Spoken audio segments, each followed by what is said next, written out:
નમસ્કાર મિત્રો, કિસાન સમાચાર ચેનલમાં તમારું ખૂબ ખૂબ સ્વાગત છે। દેશ, દુનિયા અને ગુજરાતના તાજા, મોટા અને સૌથી મહત્વપૂર્ણ સમાચાર જાણીએ તે પહેલા તમે ચેનલમાં નવા હોય તો ચેનલને જરૂરથી સબસ્ક્રાઇબ કરીને વિડીયો લાઈક કરી દેજો। આજના સૌથી મોટા સમાચાર સારંગપુર હનુમાનજી મહારાજને લઈને સામે આવ્યા। સારંગપુર કષ્ટભંજન હનુમાનજી મંદિર એટલે શ્રદ્ધાનું બીજું ધામ માનવામાં આવે છે। વિશ્વ વિખ્યાત સારંગપુર હનુમાનજી મંદિર આગામી 23 એપ્રિલના રોજ હનુમાન જયંતિ છે, જેને લઈને મંદિર વિભાગ દ્વારા તાડમાર તૈયારીઓ ચાલી રહી છે, જેમાં 21 એપ્રિલના રોજ પૂજન તેમજ 22 એપ્રિલના રોજ સવારે 11 વાગે કેરીનો ભવ્ય અન્નકૂટ ધરવામાં આવશે। આ સાથે સાંજે 4 વાગે 54 ફૂટની કિંગ ઓફ સારંગપુરની મૂર્તિને 5000 કિલો પુષ્પનો અભિષેક કરવામાં આવશે તથા મહાઆરતી, ડાયરો અને પૂજન તથા કેક કટિંગ સહિતના અલગ અલગ કાર્યક્રમો યોજાશે। ત્યારબાદના બીજા ખૂબ જ મોટા સમાચાર, પારિવારિક ઝઘડામાં ભાભી ભત્રીજાએ શેરડીના ખેતરમાં આગ લગાવી। સુરત શહેરમાં મિલકતના ઝઘડામાં ગુસ્સે ભરાયેલા ભાભી અને ભત્રીજાએ શેરડીનું ખેતર સળગાવી દીધું હતું। જહાંગીરપુરાના પોલીસે ભાભી અને ભત્રીજાની ધરપકડ કરીને કાયદેસરની કાર્યવાહી હાથ ધરી। સુરત શહેરના વરિયા વિસ્તારમાં વિચિત્ર બનાવ સામે આવ્યો। મિલકતના હિસ્સાના ચાલતા ઝઘડામાં ગુસ્સે ભરાયેલી વિધવા ભાભીએ તેની પુત્રી સાથે દિયર દ્વારા ખેતરમાં પકવેલી શેરડી સળગાવી દીધી હતી। દિયર અને તેના પુત્રએ ભાભીની હરકતનો વિડીયો કેદ કરી લીધો હતો। ત્યારબાદના ખૂબ જ ઉપયોગીપૂર્ણ સમાચાર, ગુજરાત બોર્ડ દ્વારા ધોરણ 10ના પરિણામની તારીખ જાહેર કરી દેવામાં આવી। ગુજરાત શિક્ષણ બોર્ડ દ્વારા ધોરણ 10ના પરિણામની તારીખ જાહેર કરી દેવામાં આવી છે। ગુજરાત રાજ્ય શિક્ષણ બોર્ડ દ્વારા 11 માર્ચથી 22 માર્ચ 2024 દરમિયાન ધોરણ 10ની બોર્ડની પરીક્ષા લેવામાં આવી હતી, ત્યારે ઘણા બધા વિદ્યાર્થીઓ તેના પરિણામની રાહ જોઈ રહ્યા છે।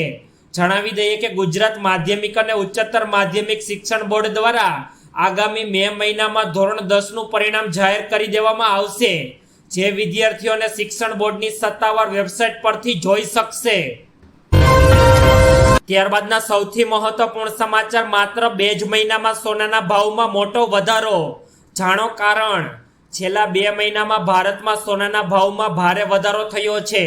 સોનાની કિંમત એટલી બધી વધી ગઈ છે કે માત્ર 2 જ મહિનામાં સોનાની કિંમત 11,000 રૂપિયાનો વધારો નોંધાયો છે। સોનાની સાથે ચાંદીની ભાવમાં પણ સતત વધારો જોવા મળી રહ્યો છે અને ચાંદી પણ 2 મહિનામાં 13,000 રૂપિયા કિલો પ્રતિ મોંઘી થઈ ગઈ છે। આનું મુખ્ય કારણ લગ્નની સિઝન અને ઈરાન ઇઝરાયલ યુદ્ધ તથા શેર બજારમાં ઓછું રોકાણ જેવા કારણો જવાબદાર હોવાનો દાવો કરવામાં આવી રહ્યો છે। અગત્યપૂર્ણ સમાચાર, રાજ્યના તાપમાનમાં 41 ડિગ્રીને પાર નોંધાયો। આ શહેરોમાં હીટવેવની આગાહી। રાજ્યમાં કાળઝાળ ગરમીનો પ્રકોપ યથાવત છે, જેમાં મોટા ભાગના શહેરોમાં તાપમાન 41 ડિગ્રીને પણ પાર પહોંચ્યું છે, તેમજ 9 શહેરોમાં તાપમાન 41 ડિગ્રીને પાર નોંધાયું અને સૌથી વધુ તાપમાન અમરેલીમાં 42.2 ડિગ્રી રહ્યું છે તથા સૌરાષ્ટ્રના કેટલાક ભાગોમાં હીટવેવની આગાહી કરવામાં આવી, જેમાં પોરબંદર, ભાવનગર, જૂનાગઢમાં હીટવેવની આગાહી કરવામાં આવી છે, તેમજ અમદાવાદમાં 41.6 ડિગ્રી તાપમાન તથા ગાંધીનગરમાં 40 ડિગ્રી તાપમાન નોંધાયું છે। ત્યારબાદના દુઃખદપૂર્ણ સમાચાર, અકસ્માતમાં 12 જેટલા લોકો ઈજાગ્રસ્ત થયા। અમદાવાદ શહેરમાં નબીરાઓ બેફામ બન્યા છે, જેમાં જાન નીકળે તે પહેલા જ નબીરાઓએ લોકોને ઉઠાવ્યા છે। અકસ્માતમાં 12 જેટલા લોકો ઈજાગ્રસ્ત થયા તથા દાણી લીમડા પટેલ મેદાન વિસ્તારમાં સમગ્ર બનાવ જોવા મળ્યો છે। લોકોએ કાર ચાલકને દબોલીને પોલીસને હવાલે કરી દીધો છે તથા પણ પોલીસે પણ આ મામલે હવે વધુ આગળ તપાસ હાથ ધરી છે। ત્યારબાદના અગત્યપૂર્ણ સમાચાર, પરસોત્તમ રૂપાલાના વિરોધમાં ક્ષત્રિય સમાજની મહિલાઓ નહીં ભરે ઉમેદવારી ફોર્મ। પરસોત્તમ રૂપાલાના વિરોધમાં ક્ષત્રિય સમાજની મહિલાઓએ નવી રણનીતિ બનાવી છે।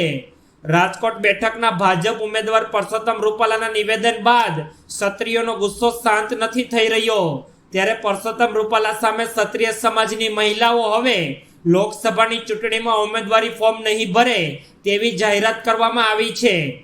આ અંગે ક્ષત્રિય સમાજના આગેવાન નૈનાબાએ સ્પષ્ટીકરણ કર્યું છે। નોંધનીય છે કે ક્ષત્રિય સમાજની એક જ માંગ છે કે ભાજપ રાજકોટના ઉમેદવાર પરસોત્તમ રૂપાલા પોતાનું ફોર્મ પાછું ખેંચે અને અન્ય કોઈને ત્યાંથી ટિકિટ આપે। ત્યારબાદના વધુ મહત્વપૂર્ણ સમાચાર ગુજરાત રાજ્યમાં જાણો શું છે હવામાન વિભાગની આગાહી. હવામાન વિભાગની વાતાવરણ અંગે આગાહી સામે આવી છે, જેમાં આગામી 7 દિવસ વાતાવરણ શુષ્ક રહેશે. તેમાં પવનની દિશા બદલાતા ગરમીથી રાહત મળશે, જેમાં રાજ્યમાં દક્ષિણ પશ્ચિમી હવાઓ ચાલી રહી છે. તેમજ ગીર સોમનાથમાં ગઈકાલે હીટવેવ જેવી સ્થિતિ જોવા મળી હતી, જેમાં સૌરાષ્ટ્ર અને કચ્છના દરિયા કિનારે અકળામણ મળી રહી હતી. અમદાવાદ સહિત મોટાભાગના શહેરોમાં તાપમાન 40 ડિગ્રીની આસપાસ રહ્યું છે, જેના કારણે રાજ્યમાં તાપમાનમાં થોડું ઓછું થવાની શક્યતા હવામાન વિભાગ દ્વારા દર્શાવવામાં આવી છે. ત્યારબાદના સૌથી મોટા સમાચાર ગૌણ સેવા પસંદગી મંડળની પરીક્ષાને લઈને સામે આવી રહ્યા છે.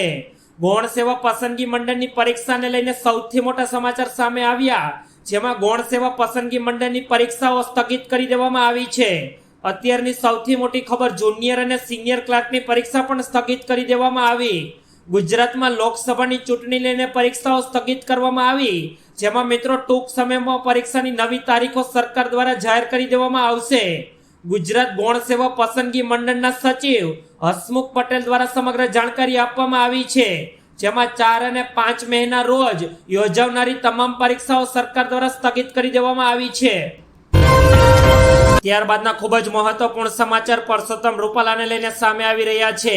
ગુજરાતની તમામ બેઠકો પર 19 એપ્રિલે ઉમેદવારી નોંધવાનો છેલ્લો દિવસ હતો, ત્યારે રાજકોટ લોકસભાની બેઠકથી કોંગ્રેસના ઉમેદવાર પરેશ ધાનાણી ગઈકાલે ઉમેદવારી પત્ર ભર્યું હતું.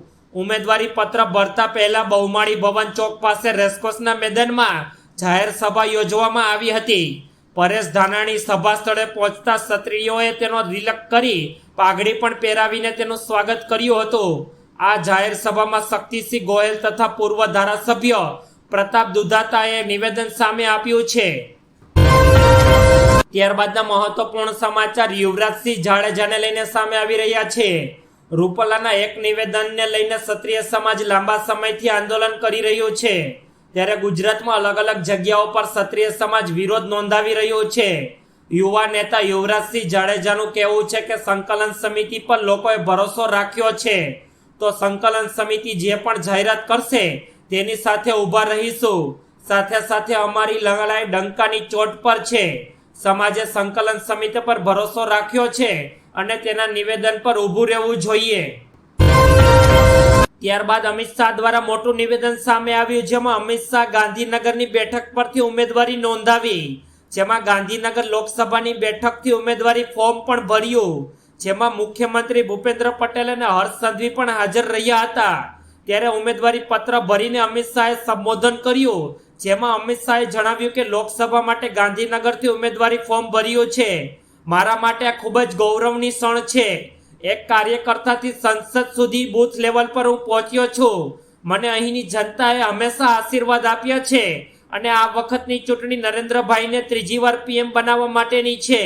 મિત્રો, ગરમી વધે તે પહેલા ઘરની બહાર નીકળીને મતદાન કરી લેજો.